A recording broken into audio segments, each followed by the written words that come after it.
কবরের আযাবের কথা স্মরণ করে আমাদেরকে একমাত্র দুনিয়াতে ভালো বানাইতে পারে কবরের আযাবের কথা স্মরণ করে নেওয়ালা। কথা বলেন ঠিক কিনা? যদি কোনো বান্দার অন্তরে কবরের আযাবের ভয় ধরে তাহলে সে এমনি এমনি ভালো হয়ে যাবে। প্রিয় ভাইরা আমার, সামনে আসছে কুরবানি। আমরা অনেকেই নিয়ত করেছি কুরবানি দিব।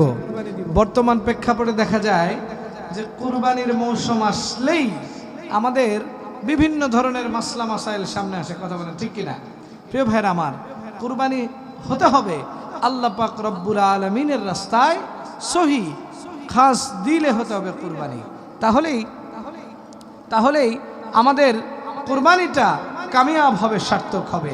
আমরা অনেকেই টাকা দিয়ে কুরবানি দেই, কিন্তু আমাদের নিয়ত ঠিক না থাকার কারণে কুরবানি হয় না।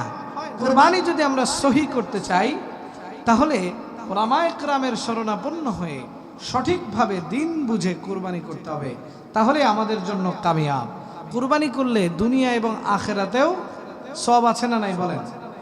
অবশ্যই সওয়াব রয়েছে। ছোট্ট একটি ঘটনা আপনাদের মাঝে বলে হয়তো আমি বিদায় নিয়ে নিব। এই যে কুরবানি যে আসছে, অনেক মসজিদ মাদ্রাসায় বিভিন্ন জায়গায় আলোচনা হয়।